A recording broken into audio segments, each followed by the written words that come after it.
નમસ્કાર. JD news ચોંકાવનારી ઘટના સામે આવી છે.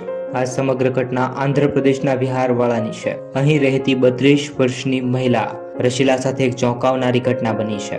એક મહિનાથી સતત તેને ગંભીર તાવ અને તેની તબિયત અચાનક બગડવા લાગી હતી. રશીલાની તબિયત બગડતા જ તેમને સારવાર માટે હોસ્પિટલમાં ખસેડવામાં આવી હતી.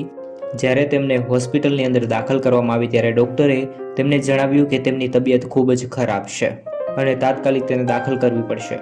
અને પરિવારજનોએ પણ રસીલાની સેવા સાકરી કરવાની શરૂ કરી દીધું હતું. ત્યારે 10 દિવસ સુધી તેઓ રસીલા પાસે રહ્યા હતા. ત્યારબાદ ડોક્ટરે જણાવ્યું કે રસીલાની તબિયત સારી થવામાં થોડો સમય લાગી શકે છે. એટલા માટે પરિવારજનોએ તેને અપીલ કરી કે અમે રસીલાને મૂકી અને થોડા સમય માટે અમારા ગામ જઈએ છીએ અને થોડા સમયમાં અમે પાછા આવ્યા છીએ. ત્યારબાદ પરિવારજનો પણ ઘરે ગયા હતા. પરિવારજનો તેમના ઘરે પહોંચી ગયા ત્યારે રાત્રિના સમયે ડોક્ટરનો અચાનક ફોન આવ્યો અને ડોક્ટરે કહ્યું કે રશીલાનું મૃત્યુ થયું છે. આ ફોન કોલ આવવાની સાથે જ પરિવારજનો પર દુઃખનો પહાડ તૂટી પડ્યો, કારણ કે માત્ર 5 દિવસ પહેલા જ રશીલા સારી રીતે સારવાર લઈ રહી હતી. ત્યારબાદ હોસ્પિટલનો જે સ્ટાફ છે તે રશીલાને ઘરે લઈ આવ્યો. ત્યારબાદ તેના સ્વજનોને લાશ સોંપવામાં આવી હતી. આ વિડીયોને પૂરો જોજો જેથી સમાચારને સંપૂર્ણપણે સમજી શકો. જ્યારે આ લાશને એવી રીતે પેક કરવામાં આવી હતી કે કોઈ પણ પરિવારજનોએ તેને ખોલી પણ ના હતી. ત્યારબાદ રસીલાની અંતિમ સંસ્કારની તૈયારી પણ થઈ ગઈ હતી. જ્યારે આ ઘટનાના લગભગ 15 દિવસ વીતી ગયા ત્યારે આ ઘટનાને લઈ અને 15 દિવસ પછી રસીલા ખુદ તેમના ઘરે આવી ગઈ.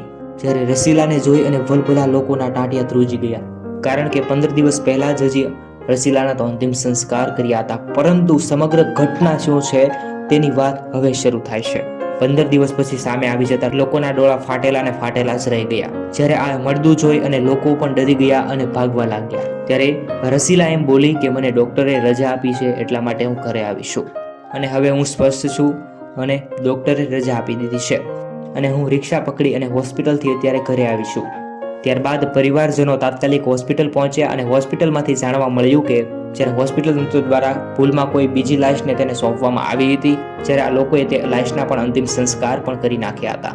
જ્યારે તેમની રસીલા તો હોસ્પિટલની અંદર જ સારવાર લઈ રહી હતી. લોકો કોમેન્ટની અંદર જણાવી રહ્યા છે કે આ ડોક્ટરની બેદરકારી છે. સમગ્ર ઘટનાને લઈ મિત્રો તમારે શું કહેવું છે તે જરૂરથી કોમેન્ટમાં જણાવજો. આ પરિવારને ન્યાય મળે, બીજા કોઈ વ્યક્તિ સાથે આવું ના થાય તે માટે જરૂરથી મિત્રો આ વિડીયોને દરેક લોકો સુધી શેર કરો. દરેક લોકો જાગૃત થાય. લોકોને જાગૃતિ અપાવવા માટે અમે ન્યૂઝ ચેનલ ચલાવીએ છીએ. લોકોને જાગૃતિ મળે, સાવધાન રહે લોકો તે માટે, અને હાલ લોકોને ન્યાય મળે તેવું અમે કામ કરીએ છીએ. જય હિન્દ, જય ભારત. દરરોજ આવી રીતે ગુજરાતના તમારી આસપાસના સમાચાર માટે આ યુટ્યુબ ચેનલને સબસ્ક્રાઇબ કરો. ધન્યવાદ.